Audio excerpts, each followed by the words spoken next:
Welcome, welcome, welcome. Welcome to all the returning listeners and welcome to all the new listeners. I'm glad you guys are tuning in today. First off, before I even get started, I want to apologize if you can hear my dog eating in the background. He just decided right now that he was going to eat his food.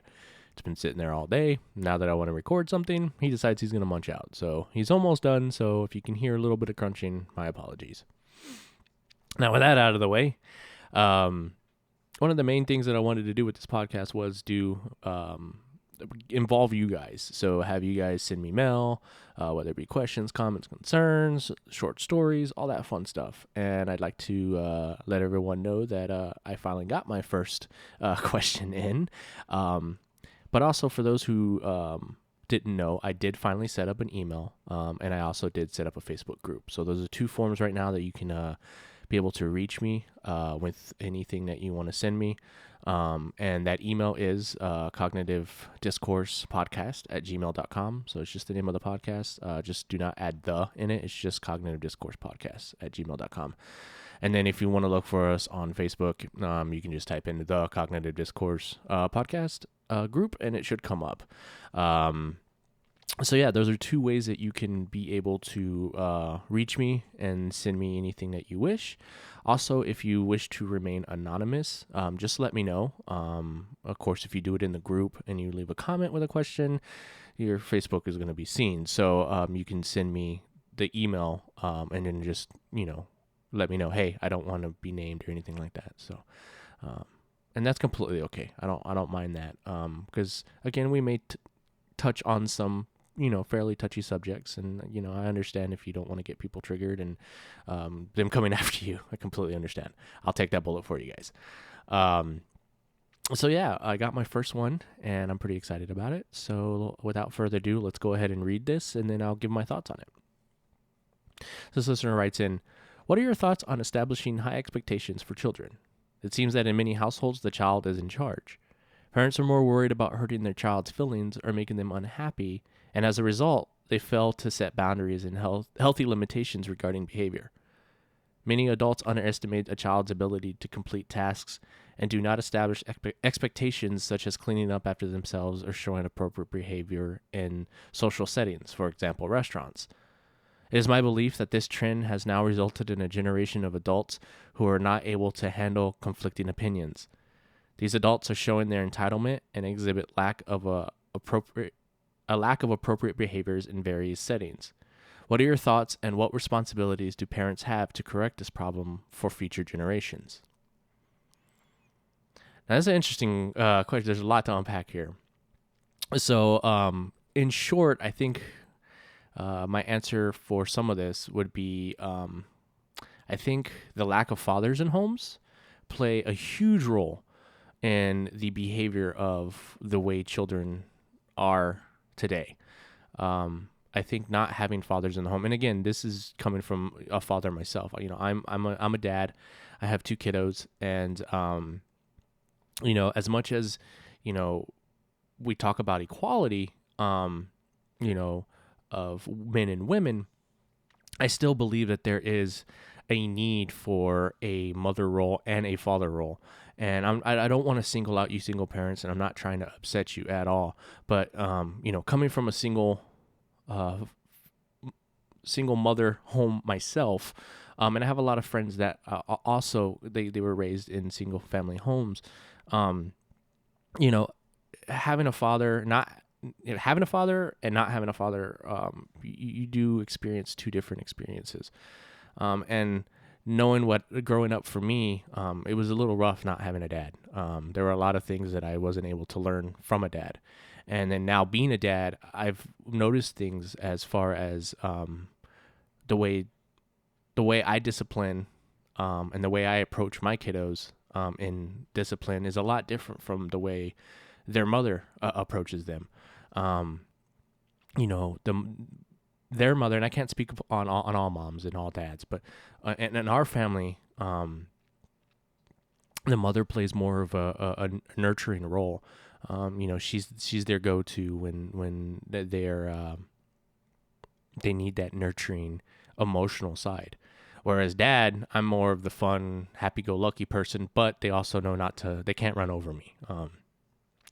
I'm the one that sets the boundaries in the house, and they know not to cross those boundaries. And again, we can get into the whole spanking and all that stuff. I don't really discipline my children that way.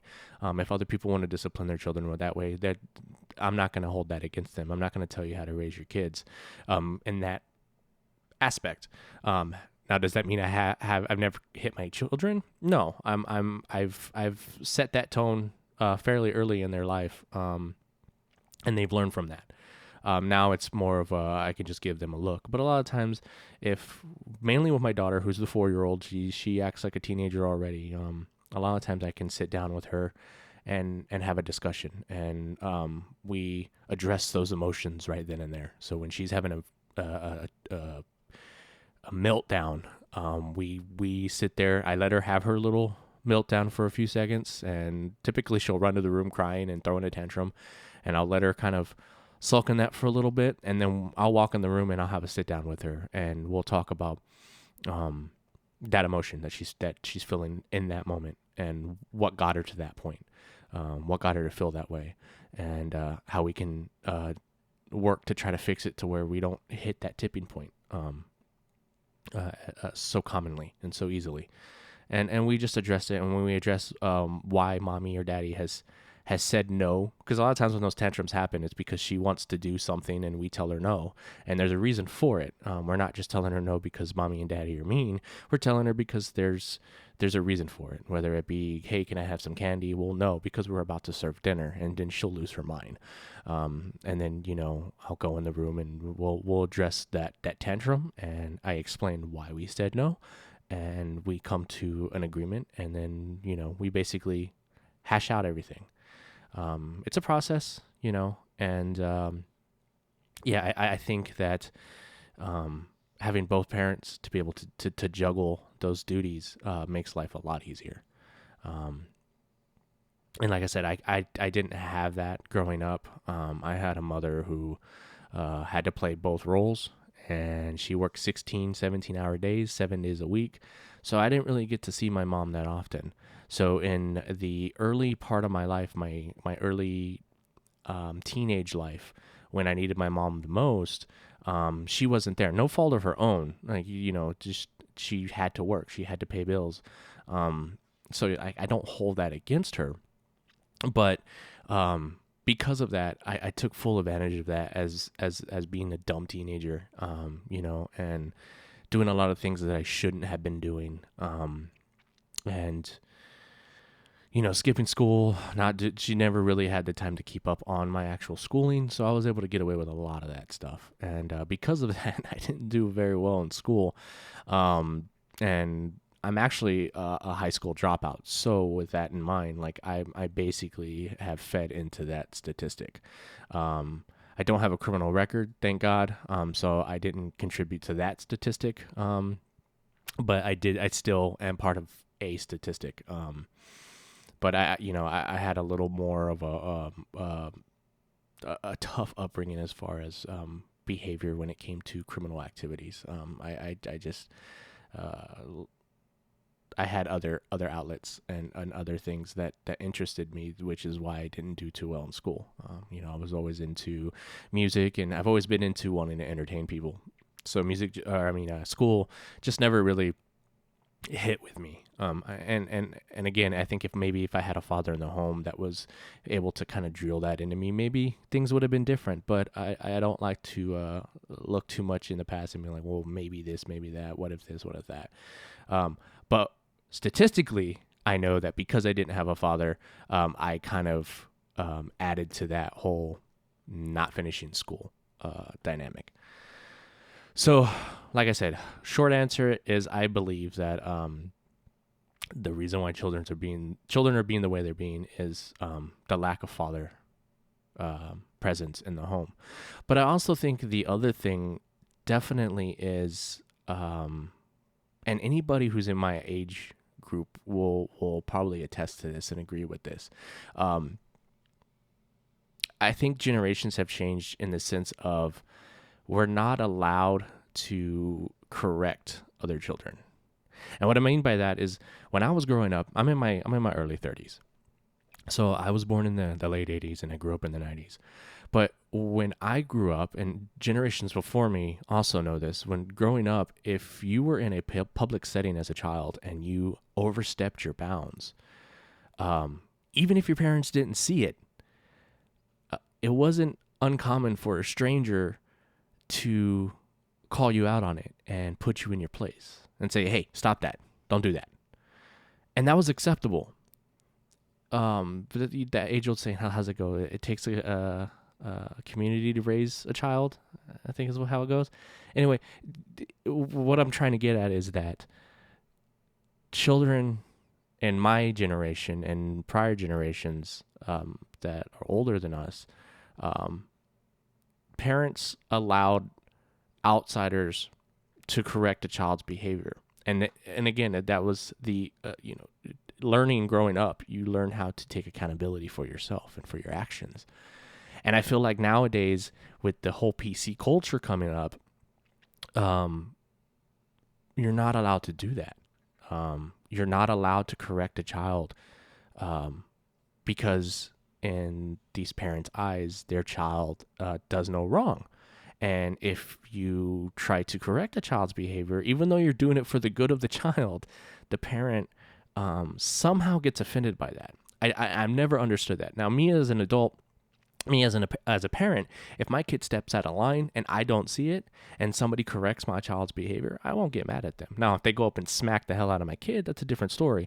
But verbally, if they were to point out, hey, what you're doing is not acceptable, cut it out, and then my child even my child came over and told me, like, hey, daddy, this, person was telling me to stop doing this, or this person was being mean. Well, what was it that you were doing? And if I gauge that my child was out of line and said stranger had called him out on that, I don't have an issue with that. But I think a lot of people are scared nowadays to actually do anything or say anything for fear of retaliation from said parent. And I think that plays a lot into why the generations are growing up the way they are. My generation lacked a lot of the fathers in the home, but I think the generation that came up after us, a lot of these, early 20-year-old somethings, have a lot of not only young parents, but this attitude of don't tell me how to raise my children. You don't know me like that, and I'm gonna do me. I'm gonna do what I want to do, and how dare you correct me? And I think that's just a society problem in general. People in general, even people who don't have kids, do not want to take accountability for their actions. And I think that's why we're seeing a lot of the issues that we're seeing now, especially here in 2020. A lot of the rioting and the looting and stuff, without getting too much into that, I think a lot of that is people aren't taking accountability. And the people who got hurt or were involved in all these police shootings and stuff, a lot of them just there's other outlets they could have taken, which would have ended a lot differently. But I don't want to get into that. That's going in off topic. But yeah, fitting with the question there, I think that I definitely think that we need more fathers in the home, and I definitely think that people need to cut back on the PC culture, and especially with children growing up, their little minds are like sponges, and we got to get them early. So definitely teaching your kids manners and good morals, and when they're taught those manners and morals, they need to understand that when your parents aren't around, those things are still into play. Like, if same like with my kids, they know that they're supposed to say yes sir, no sir, yes ma'am, no ma'am, please and thank you. And if I'm not around and they don't do these such things and they get called out on it, then daddy is not going to be upset with said person who called them out on it. I'm going to be upset with my child for thinking that they could get away with that, not in my presence. Because again, I'm not doing it for myself, I'm doing it for them. So they learn to not only give respect, but also be able to accept it, because someone's got to give it first. And I don't like the generation that came after me that is entitled. And then this is where she was asking like about these adults that are showing the entitlement and exhibiting lack of appropriate behaviors in various settings. I completely agree with that. The entitlement of people of saying, no, you're going to respect me before I respect you. No, give it, and then in return, you'll get it back. And that goes back to the old saying of, treat people how you want to be treated. And that's what I'm raising my kid on. I'm raising my kids on the core values that most of us grew up on, The PC culture just tends to kind of get in the way of that. So let's see here. What else do we got on here? So what responsibilities do parents have to correct this problem for future generations? Again, I think it's honestly just people need to think before having children. Too many times I think teenagers, they want to grow up so fast. And, I'm guilty of it too. Not the fact that I wanted kids early. I waited. I had my first child when I was 28. But I think a lot of kids, they just want to grow up so fast. They don't want to take the time to be kids. And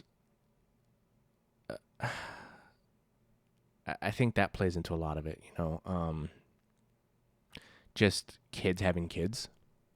That really needs to be throttled a little bit. I think kids not knowing who they are, what they are about, and what life actually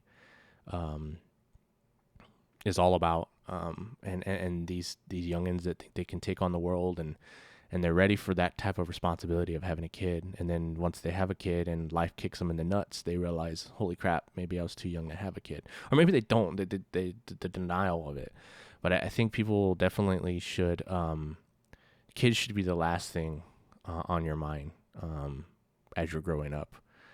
And the sucky part is that a lot of us don't realize that until we've already either had kids or, we get much older. But if you're a young person listening to this, definitely, I think you can help future generations by fully developing mentally, exploring life before jumping into a family. Go out, have fun, travel if you can, and just live your life. Have fun. Focus on finding what it is that you want to do for a job, and get a good financial structure built around you before venturing into being a parent. Because at the end of the day, you're never going to be 100% ready. That was one of the things that I always thought when before I had my kiddos. I was like, I want to make sure I'm ready. Like, I want to be mentally ready. I want to be financially ready. I'm going to kill it when I get my kids. I'm going to be on top.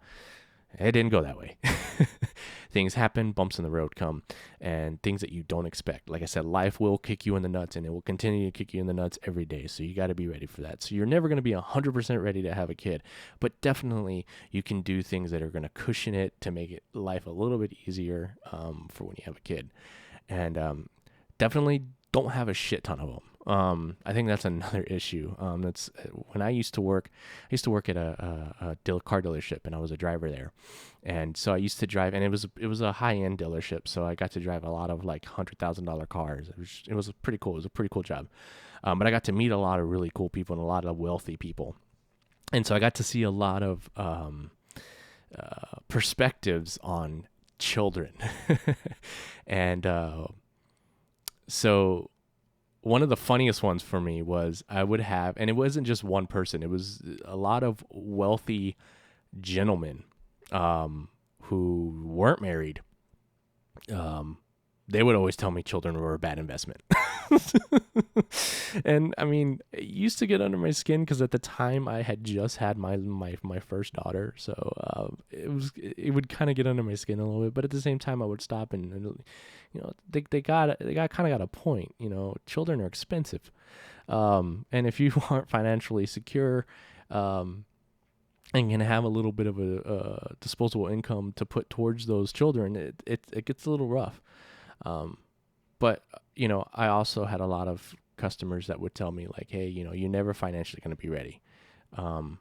But make sure that, you've lived your life as far as, the, I don't want to say immature side, but your selfish side. Let that selfish side kind of have fun, because once you have children, your life is going to change. And I think that's one of the hardest things for some parents that have kids at a very young age. And that's my issue with, teenagers having kids, is they haven't been able to experience life, especially if you have kids at 16.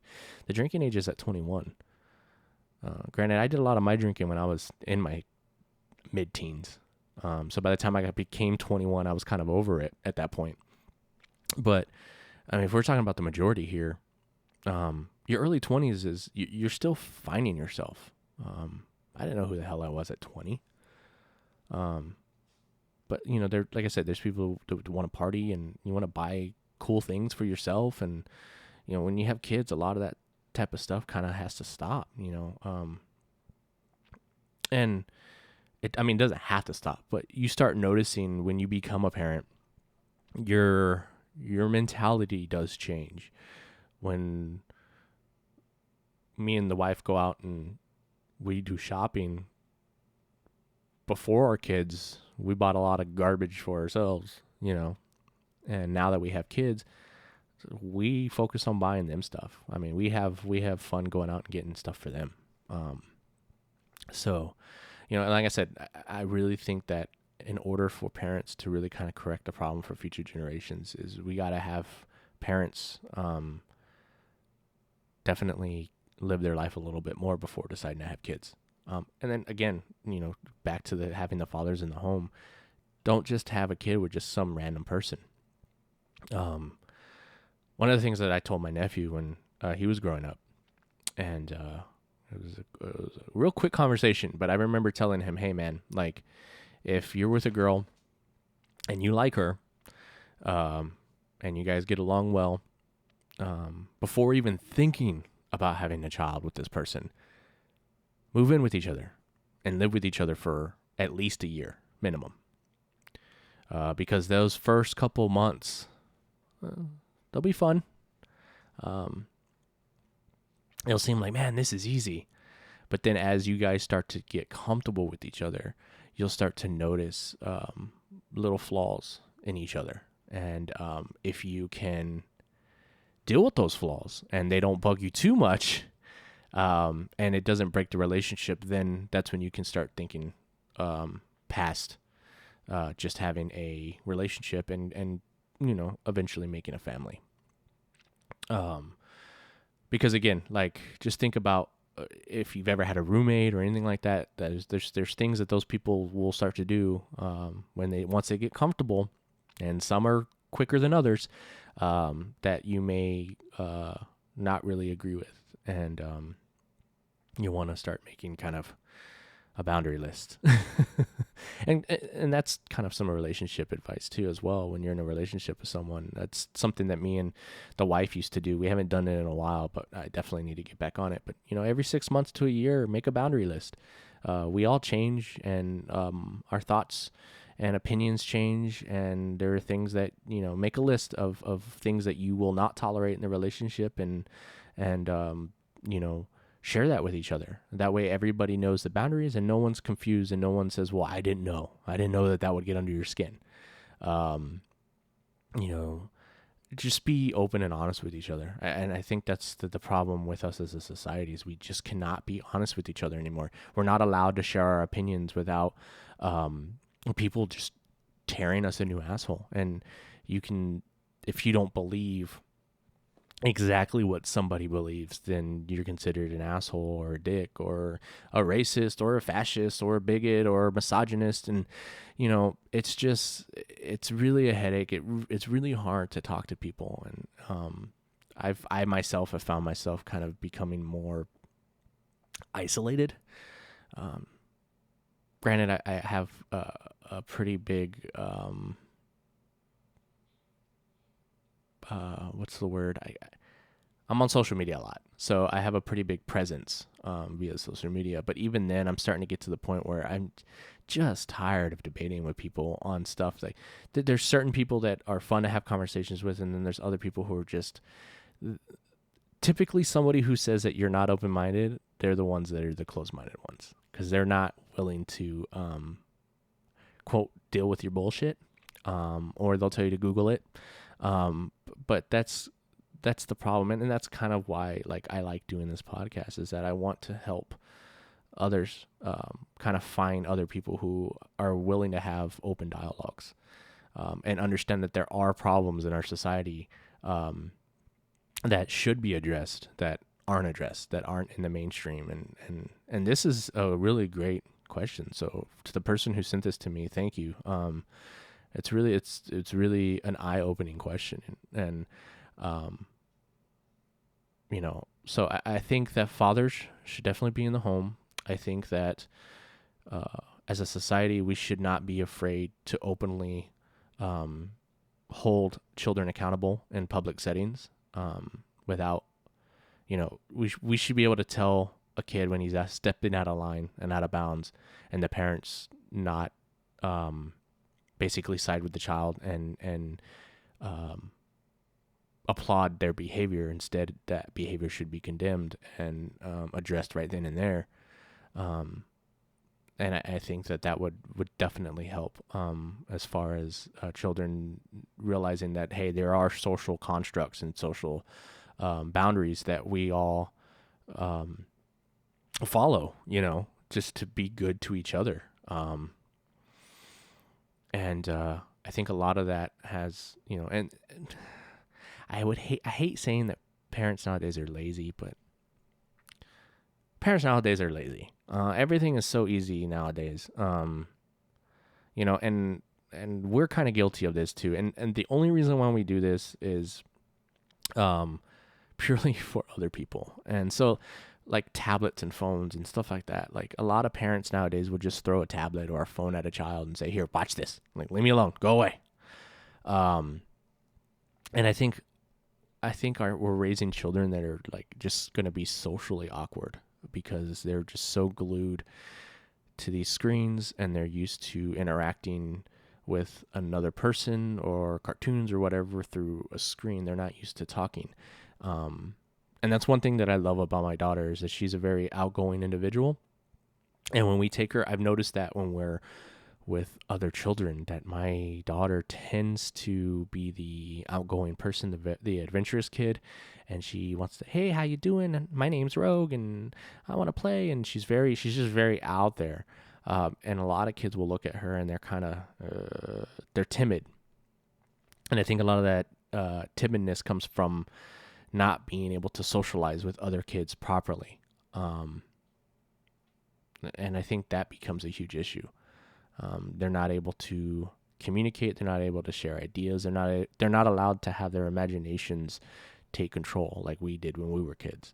And like I said, I'm guilty for doing it in more of a restaurant setting. Me and the wife don't go out much. One, because we can't really afford it, but two, we have little ones, and we don't want to.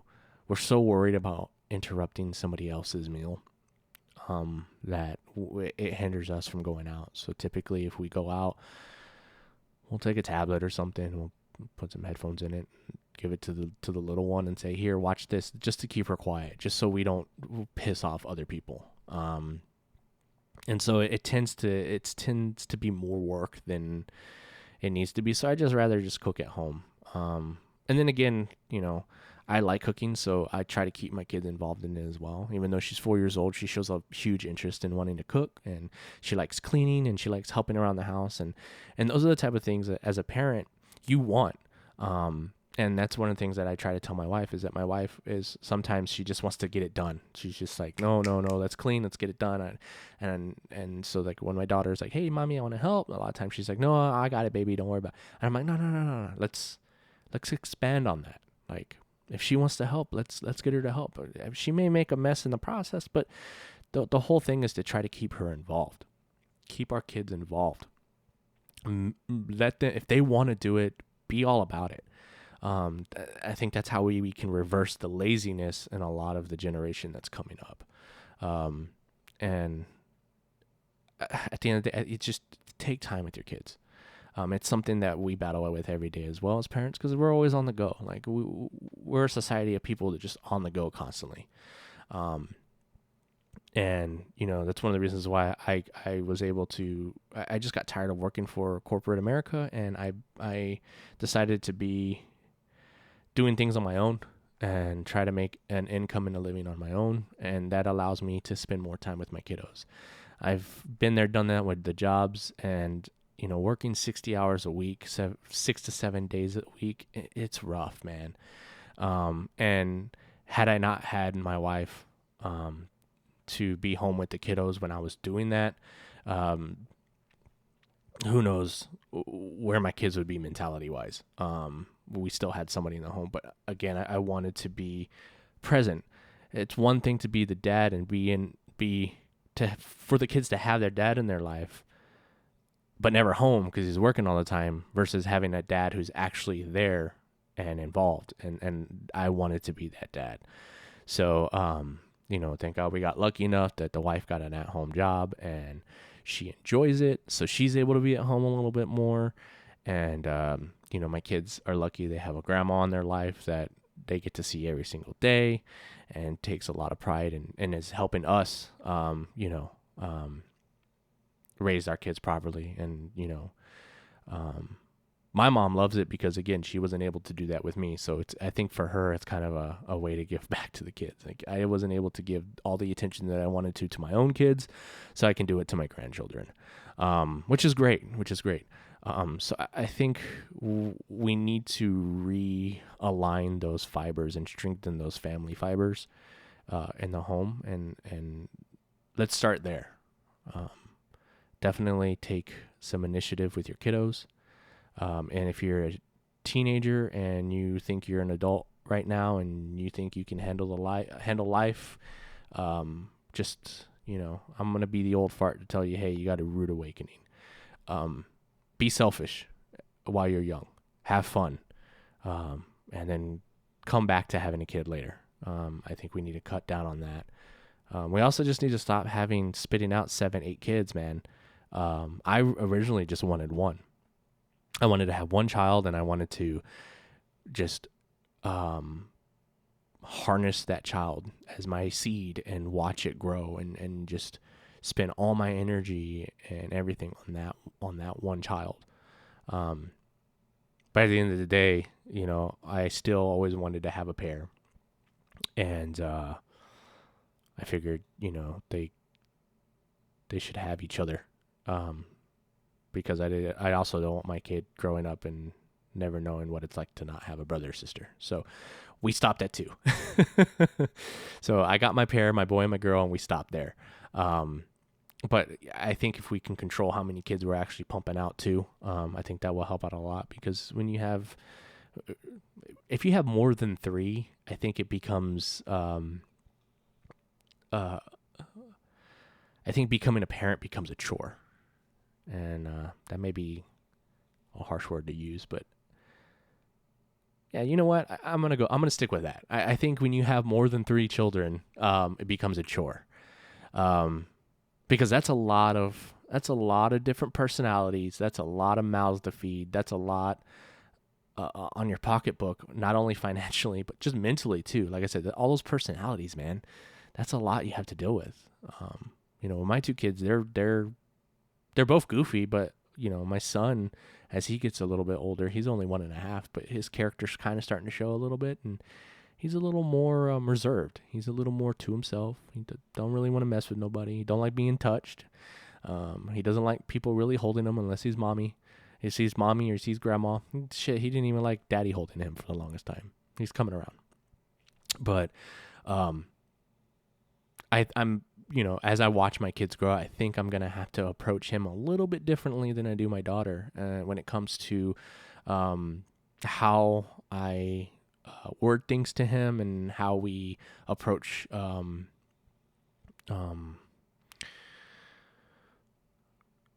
moral fiber of our being and of our family and of society. I think both my kids are going to have to be approached differently, and that's the challenge as a parent. And that's a challenge that I'm willing to take. And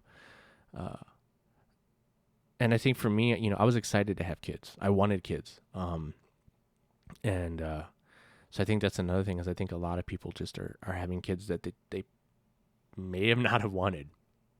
And then there's also just the darker side of it. I think there's a small group of people that have kids just because of the amount of government assistance that they get for those kids. I think that's also just a sad truth. You may not believe it, but I've seen enough people who have a bunch of kids that treat their kids like garbage, and I think a lot of it's just because of the amount of government assistance that they get for those kids. So really, they're just kind of a number to them, which is sad, and I don't agree with that. But I think that that's definitely another issue that tends to be there that nobody wants to kind of talk about. But yeah, I mean, I really don't know what else to say there. Like I said, I think that this was a really good question. I really enjoyed it. And what are your thoughts? What do you think? Like I said, I do have a Facebook group that I'm gonna post this in. So if you want to comment on this episode, let me know what you think. Or do your views align with mine? Do your views differ from mine? Are there things that you can take away from what I've said and what this individual has said in their letter here? What are your views? I'm curious to see how people feel. And again, if you disagree with me, that is completely okay. I'm all open to having an open discussion with any of these topics that we cover on any of these episodes. So please, by all means. And again, if you have any questions or stories or anything you want to send me, send it to the cognitivediscoursepodcast at gmail.com, and I'll be happy to read that stuff on air and have a discussion about it. For the people who, when I say stories too, for the people that have, anybody who's listening who writes short stories, I do want to try to do some of that stuff as well, as far as kind of setting a mood for it. So, like for example, if you write like a scary, like, I don't know, what are those things called? Like a creepypasta. I want to be able to take that and read it in a, dark, creepy voice, and have some dark, ominous music in the back, and, maybe add some sound effects. Who knows?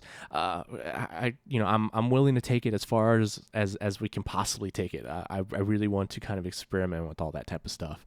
I've really been into voice acting. I've always enjoyed it. I love the art of Foley. For those who don't know what Foley is, YouTube, the art of Foley, and it'll show you how people, it's basically, in a nutshell, how movies do all the sound effects for a movie. So everything that you're listening to and seeing on the screen, all the sounds and background noise, all that stuff is done in a studio, and it's recreated, and it's meant to help bring the movie out and alive. So I want to really experiment with a lot of that type of stuff. So if you're into writing and you don't mind sharing your story, and even if you don't want me to do all of that, if you want me to just read it, and you can just let me know in the email. But if you're into wanting me to kind of recreate a vibe around said story and try to bring those words to life as much as I possibly can, then please send it my way. It's something I'm really excited about and passionate about and want to kind of do. But yeah, also the Facebook group is the Cognitive Discourse Podcast. Look us up on Facebook. And like I said, I do post these episodes on there. I'm working on trying to get them on other platforms. So hopefully soon we'll have this podcast on, Apple Play and Spotify and all those fun podcast streaming services that you can listen to. But if they're already on there and you're listening to it on one of those platforms, then please head over to Facebook and make a group or make a profile if you don't have one. Come join our group and join the discussion. That's really what I want to do with this. I want to make this a community. I want you guys to be involved, and I want to have a lot of fun with this. So head on over there, hit me up, say hi, and until then, you guys take care of yourselves. You have a great day. And today is actually Sunday, so I'm going to go have some barbacoa and Big Red. or maybe a Mexican Coke, who knows. But until then, until we meet again, guys, you have a great day.